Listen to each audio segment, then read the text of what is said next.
ibona abashushwa ngendlela esimanga eqinisweni. Ifika nomthwalo zazifuna ukubabulala zibaqede baphele nyanga. Njengento eyenzeka kwelinye izwe okuthiwa kuse-Australia lapho bacishe babaqeda amaphoyisana. Eqinisweni kwaze kwakhohleka nje ukuthi abantu bakithi ungaze uthi ukhuluma ngabantu abahlukile kuthina bebe bomfitho ukuzimilela la kanye nathi. Kulesimemezelo esisenzile sisenze kubafowethu amaphoyisana sihlangene nabo. Lo bekhuluma la inkosi yamakhoyisana. Sesibuye emhlanganweni eminingi naye sixoxa usizi lomuntu omnyama. Saze sahlangana nabaholi bamakhoyisana bonke savumelana ukuthi sizobamba ngasandla sinye kule gate. Inkosi leyo ndaba ezitha ukhuluma na wonke abantu abaphethe ngaphansi kwakhe amanye amakhosi nabanye nezikhulu zakhona ukuthi isikhathi sifikile sokuthi amaphoyisana angasali ngaphandle kulo mzabalazo wokulungisa izwe lethu, ukuthi bonke sonke isizwe samaphoyisana sithatha isifungo sokuthi sizoba amalungu omkhonto wesizwe throughout the country.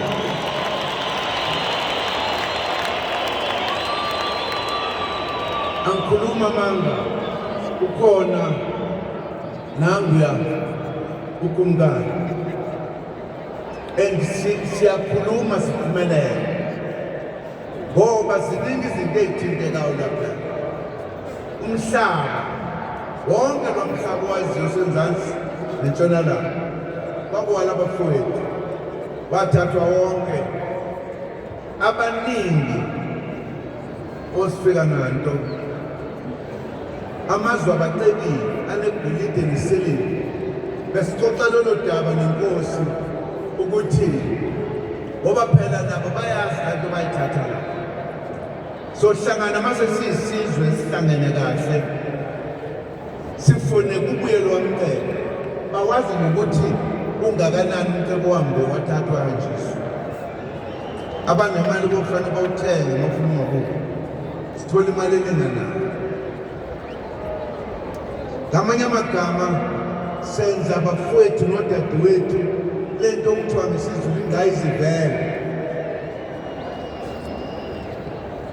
yokuthi sixoxa udaba olukhulu kangaka oludala obese lukhohlakele bese kucatshanga sengathi kwakuvele kunje kwakunje. Sitheke ngoba abafowethu abaphethizwe njengamanje balahlekelwe umkhondo ukuthi leli zwe liya ngaphi. Balithatha balibhekisa ngapha and baliphusha ngendlela enamandla and abafuni nje usondele eduze kwabo. Asikwazi-ke ukwenza njalo salifela leli zwe noma lafelwa obaba bethu nokhokho bethu. Ngabe sesiyisizwe uma singasho ukuthi ayilungiswe lento. Iyalungiswa-ke manje lento. Ziningi izinto esizishoyo. Lezi engisho manje ngenzela ukuthi sonke silazi iqiniso. Ayikho-ke indoda ethi mayazi iqiniso icashe ngemva. Cishe ngakhuluma egameni zini. Icashe ngemva kwendlu. Yahloniphisa. Uma indoda ulazi iqiniso awucashe ngemva kwendlu. Angisho lengubo egogogogo. Awucashe ngemva kwentashini. kufuneka usukume uma uyindoda ulungise okonakeleyo. Okunye kwezinto esikhuluma ngakho esifisa ukwazi sesike sakhuluma ngakho kaningi ukuthi into abasinqoba ngayo umfika namhlanje ukuthi bathatha amakhosi bawaphutha amandla, bawaphuca ukuthi awumthinso okuzimilela la abekwe amakhosi amadala awazalayo akhona ngegama. Uma ubheka kahle ngisho ikhansela likahulumeni linamandla adlulele isimanga leso, asikwazi ukuvumela lokho. Amakhosi wona usayo ngisho lapho kwaphuma khona abamhlophe, amakhosi aphethe abanabo umongameli, bano-prime minister, bondunankulu abaripota ebukhosini bezwe. Uma beyenza bona thina ngeyindaba singayenzi, ukuze kube khona isithunzi nokuhlonipheka kwezwe lethu e-Afrika. Amakhosi kufanele abuye. Into-ke le umkhonto ozoyenza, ingakho nje sithi sifuna ngelanga lokhetho indlu emnyama ivote ndawonye ngo-2/3 majority.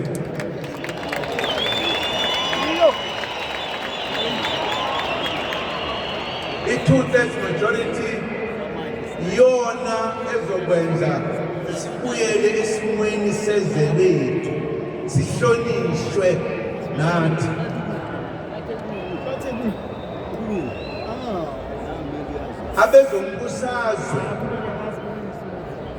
Abezombusazwe bona bazogcina ngokuthi babe seqenjini elithile elizowina amavoti amaningi ebese liyathunywa abanikazi bomhlaba ukuthi siphathelele umhlaba abafana. Uzothi uma sibona ukuthi niyaphuma endleleni simkhiphe, sifake abantu abaqotho ukuze kube khona ukuhlonipheka. Namhlanje abantu sebenza ukuthi izwi lamakhosi lingabiki lutho, kungesuka umuntu kwakhiwe abulala umuntu, inkosi ayisenazo, sekufanele kube emaphoyiseni. Amaphoyisa kube yiwona azobopha lo muntu, abe siyamthatha amhambisa amsejele, abe secharge, ebezoqhamuka amadoda nje angawazi okuthiwa abantu lokuzana omantshi kanye nalabo abafunde kakhulu kuthiwa yini konje bona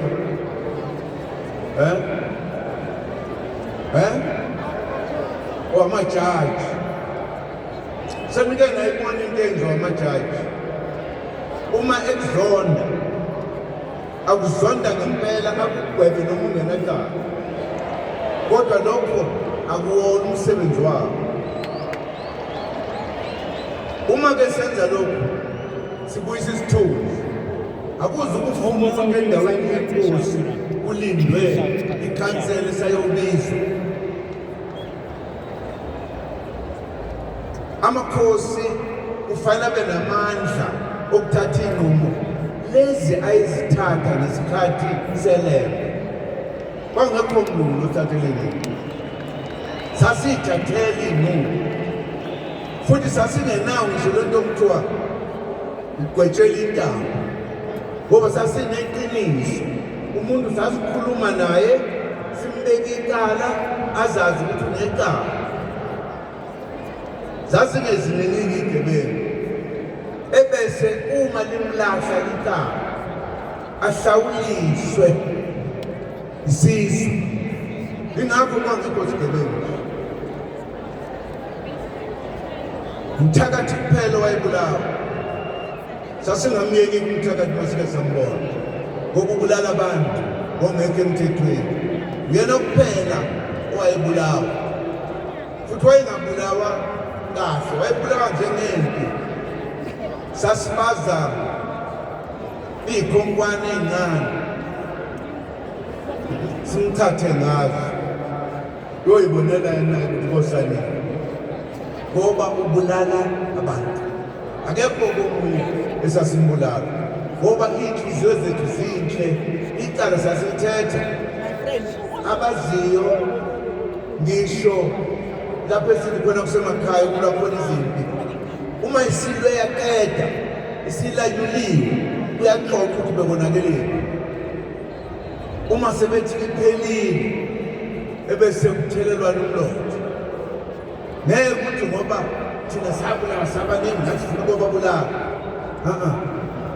Iyakutshela ukuthi singcwele kangakanani thina abala eSouth Africa nase-Afrika yonke. Sizoyishintsha-ke lento ibuyele lapho okungeke ukufa khona abantu befuna ubaba. Kuyiqiniso ukuthi abantu bayafa, abangasebenzi, abalambile indlala ibakhokhela ukuthi bantshontshe babulala abantu. Umuntu akwazi umuntu namhlanje siyamdubula embone egqoke kahle ecabanga ukuthi nemali engenayo. Mase semsedla kukolutho usefela ubaba.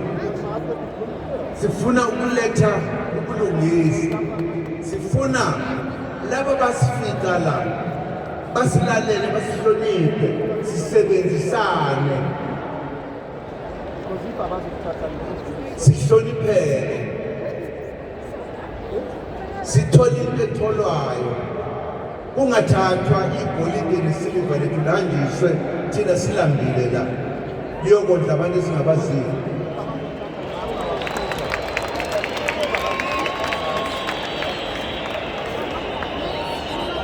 Amakhosi siwabeka phambili ngoba angabanikazi bezwe.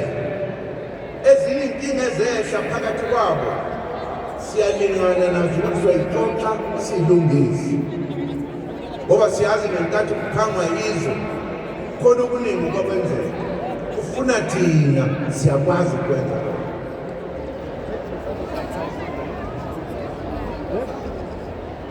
Ziningi izinto esifuna ukuzenza uma sikhuluma nokuthi lokhu esikushoyo namhlanje umbono yabantu bakithi abathi leli kufuneka ukuthi liphathwe kanjani. Sithathe lokho nje lokusikhuluma ngakho. Sizwa ngani yonke into okufanele ukuthi yenzeke siyizwa ngani. Njengoba ngike ngasho ekuqaleni, sinemthetho esiphetheyo ongeyona imithetho yethu yokhokho bethu. Ewumthetho wabafowethu nodadewethu abafika bagqamisa imithetho yabo. Lena bayibiza ukuthi Roman Dutch law. Ngebhadi akukho Roman phakathi kwethu, akukho Dutch. So imithetho le esibusayo ngeyona yethu sivumelelane. Sokuqeda lokho kufanele sibe nomthetho wase-Afrika, the African law.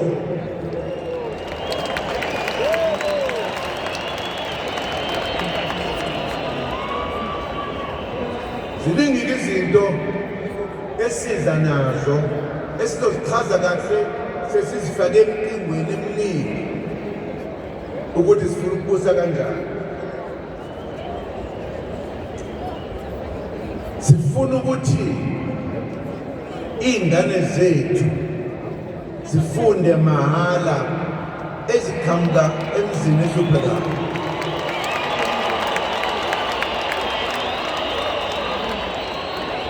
Ngoba le nhlupheko esinayo akuthina esayidalayo, yadalwa izifile zasiphuca konke, zasiphuca umhlaba, zasiphuca yonke into. Ngoba yiba benze njalo, sizoyithatha-ke lezi zinto sithole imali sifundise ingane, and iy'ngane azizugcina ku-matric. Sifuna ingane efunde yadlula ku-matric enalento okuthiwa i-degree, enalento okuthiwa yilokhu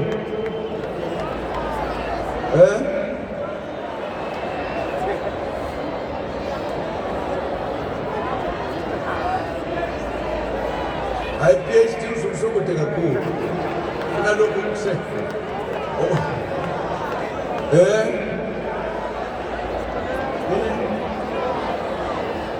anginezi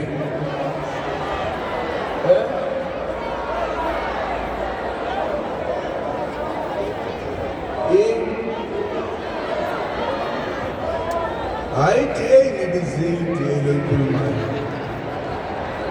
Sebengitshenile abaziyo bathi diploma.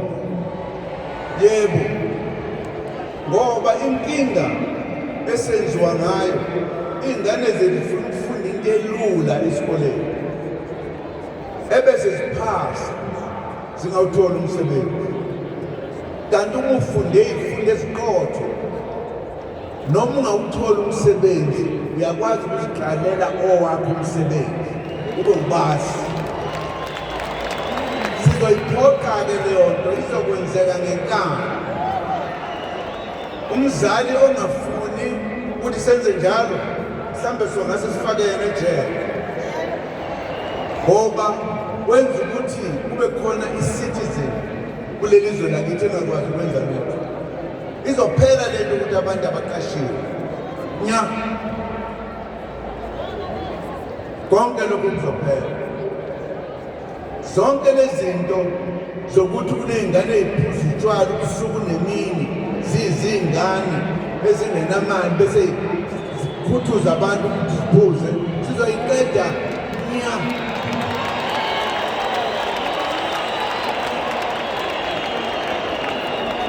Ngoba sakha iSouth Africa entsha enabantu abaqotho, abahloniphekayo, abakhuthele. Sizoyiqeda futhi nalento ukuthi iy'ngane ey'ncane ezingakafiki ku-18 sey'phela izisu. Wakwayizwa khona alikho noma linye izwe la emhlabeni eliney'ngane ey'ningi ey'philwa uyise njengase-South Africa.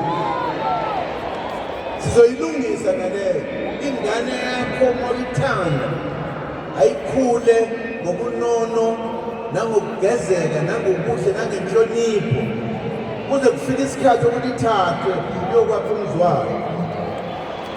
Ngoba sinazo iy'ngane obaba bazo ngoba bancane nabo abanayo nemali yokuyinikeza lutho, ebese beqala nabo ukutshontsha bantshontshele iy'ngane zabo.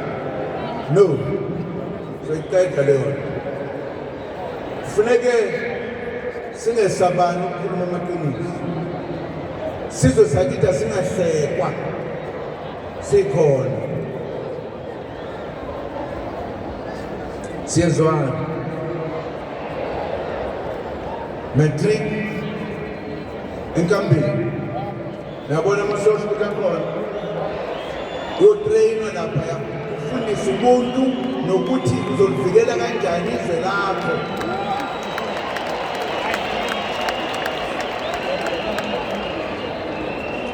So zenza-ke lezo zinto. Yingakho-ke sifuna ukuthi siwine ngamalengisi.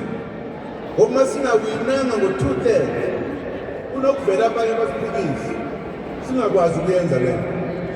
Yingakho nje ngithi bakwethu labo abangafuni noma abesabayo ukuvotela umkhonto wesizwe esidlangaleni abangene laphaya kulela gumbi bavotela umkhonto wesizwe bavale lapha.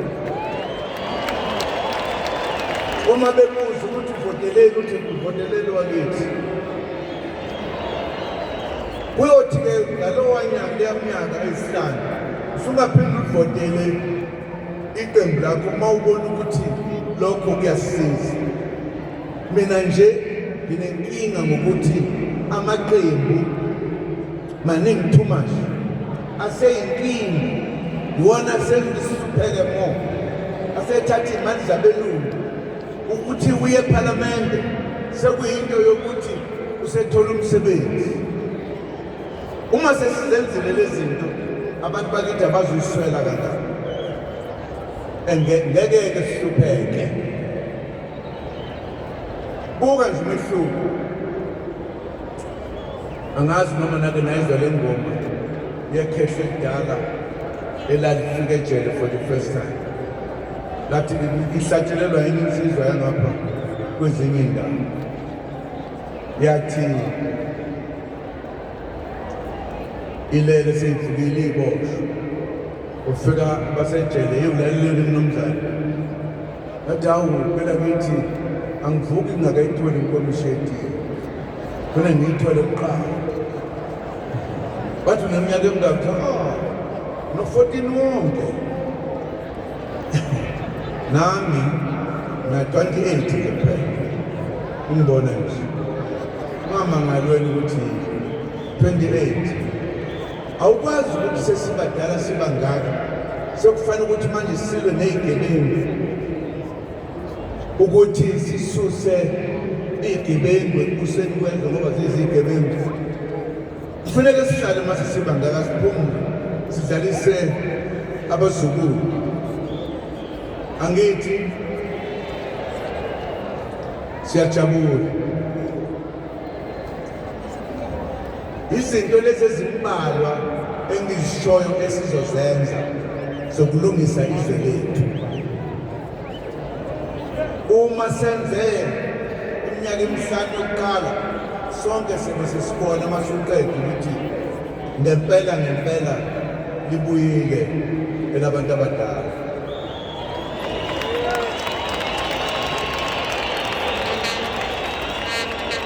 Ngiyacabanga futhi ukuthi uma sesibone ngosi ukuthi selibuyile sonke siyovotela iqembu labakithi bomdabu.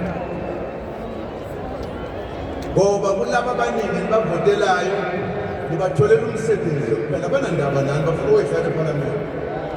Noma sebesephalamende abaxoxi ngenhlupheko yethu, bayixoxela ngento zabo kuphela.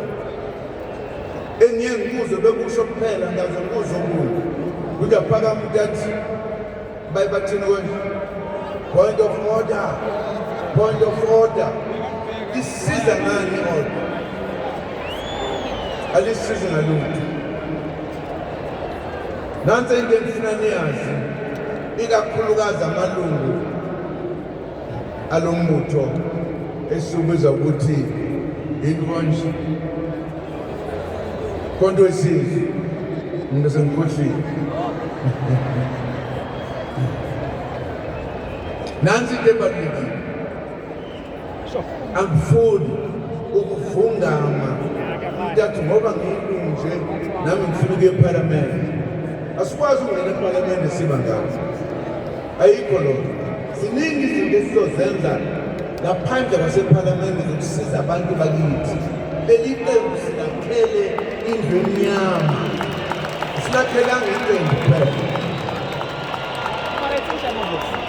Angifuni nje ukukhona abantu abazobe mina bangikhiphile elistini. Kanti kuleli listi sonke lesikhathi asibeni listi sivela kushintsha impilo yomuntu omnyama. Ake siyeke lokho bakwethu.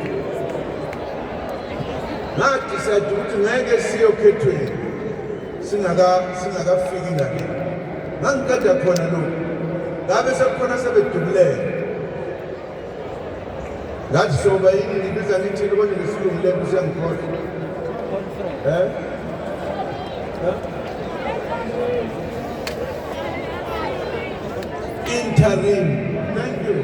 Interim structures. Interim structures mean i-structures esikhashana. Isikhashana. Kodwa kukhona useleso sikhashana.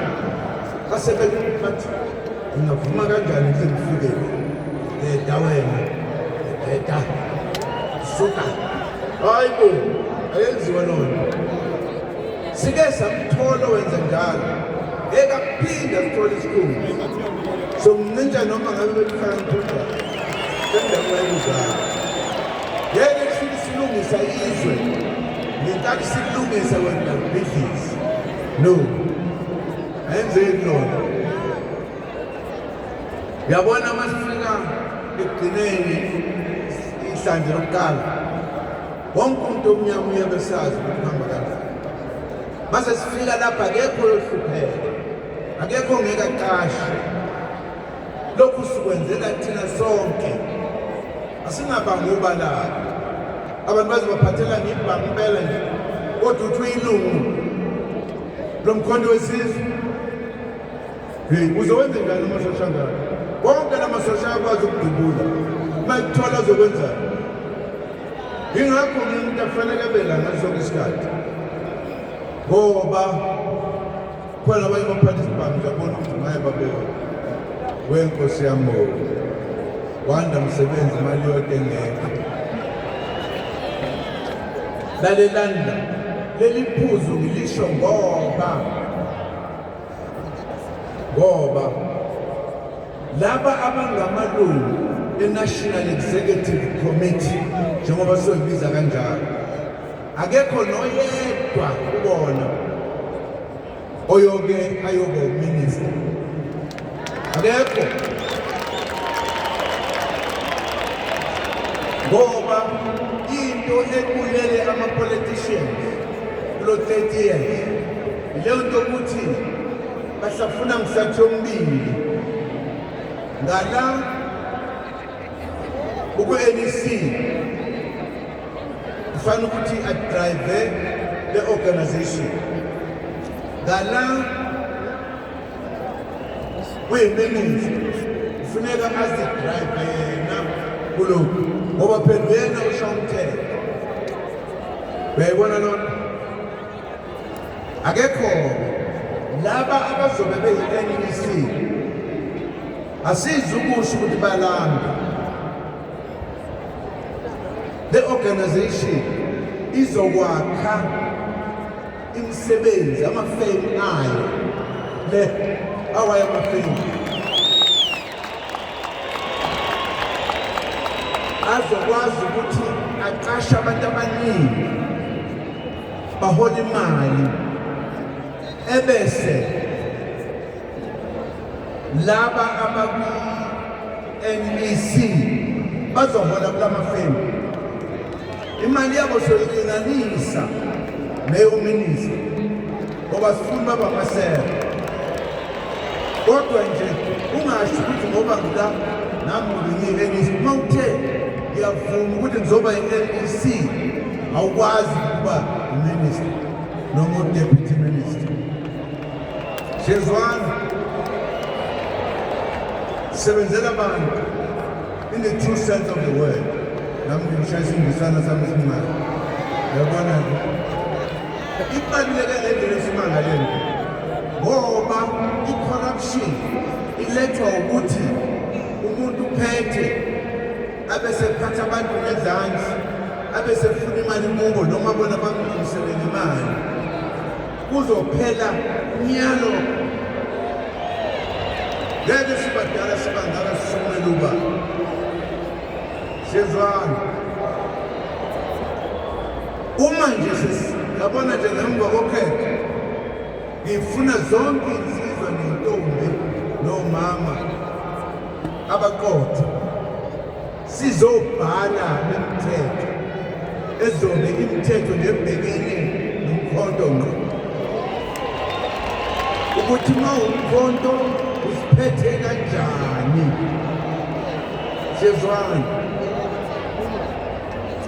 ngikusho lapha-ke sibaningi kangaka angifuni ukubona umuntu ngelinye ngisixabana nomuntu uyoxabana nami lo akangazi-ke masengithukuthele I'm to take my Baba Penya. There's one. Our Fulegi Amasela Mukona Sizwe, or Akebe Ulungisa.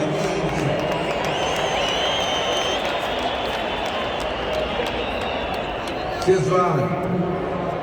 Namhlanje sihlanganele uzotshenizwe ukuthi sizoliphatha kanjani. Nathi sonke malungu sazi ukuthi i-MP izoliphatha kanjani lelifa. Noma ngabe useWestern Cape, noma ngabe useLimpopo, noma ngabe umaphi, sizobuswa umthetho owodwa sonke. Siyezwana? Sifuna kube khona ukuthula noxolo kulelizwe lethu. Kuphele indlala. Kukhona ezinye izinto esingazi ukuzisho manje. Kodwa esizongena masesihamba. Laba bantu abahlakaniphileyo, abanika imali, abantu bangaphandle ukuthi ababulale lelizwe. Bazi kahle ukuthi lo mkhonto uma usuphethe, sizobakhipha one by one. One by one. Kufanele bahambe bayoresigna kuma-handlers abo. Ukuthi ngiyacela impela, ngeke ngiphinde ngikusebenzele. Kubi.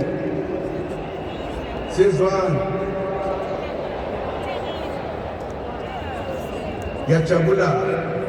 Sijabulela lokhu ukuthi sifike ngobuningi bethu, siqhamuke ey'ndaweni ezahlukene, sizela endaweni enomlando obaluleke ngendlela esimanga. Sekusele iy'nsuku osungazibala ngeminwe ukuthi sifike lapho esizovota khona. Akhona-ke amahempeli athi igebengu zakha amavoti amaningi, angazi noma yiqiniso yini. Kodwa ngoba sinabadala, sinoNkulunkulu, sinoJesu, sizobabamba uma bebenza lokho. Sizobabamba. Ngifuna ukunibonga nonke, ngibonge amakhosi esibe nawo kanye nathi. Ngiyathembisa ukuthi amakhosi ngemva kweminyaka eminingi kusukela sathathelwa ubukhosi bethu, kuyaqala ngakuthi amakhosi ahlangane ngobuningi kukhulunywa ngento yezwe lethu. Lento iyasifudumalisa, isinika ithemba ukuthi asamsona, sihamba nobaba bethu, sihamba nababusi bethu. Onjalo ngifuna ukubonga abefundisi okuyibona abasikhulumela nomndeni nami, abasikhulumela nabadala bakithi lapho konke. Ngibonge nje nonke bantu base-South Africa ukuthi uma kumenyezelwa ikusasa lethu, isukume ngobuningi bethu. Ngijabula kakhulu, ninginika ithemba, ninginika ukukhululeka emphefumulweni ukuthi manje siyashintsha indaba yenhlupheko yethu njengabantu abamnyama. Sizofana na wonke umuntu, noma kumnyama noma kubomvu. Elamanqamu kule nyanga ezayo. Uma bethi ngoba phela sedumele basumpeli, uma bethi-ke ngaleyo nkathi iyabhubhudla inkezo, niyokwazi ukuthi kuthiwa siwathatha onke amavoti, ugcwalile i-2/3 majority, iyobe ibhubhudla-ke inkezo. Ngeke sibathuke kwelakithi sesithi iyabhubhudla inkezo. Ngeke ngisho ngoba abangazi ukuthi ngiyathuka kanti angithuki, ngiyakhuluma. Amandla wethu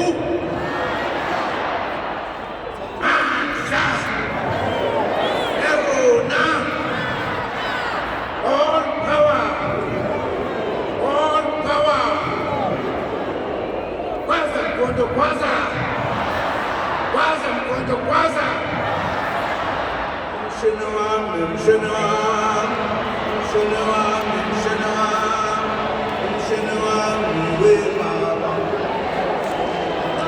Awulethu mshini wami, mshini wami, mshini wami, mshini wami, mshini wami webaba.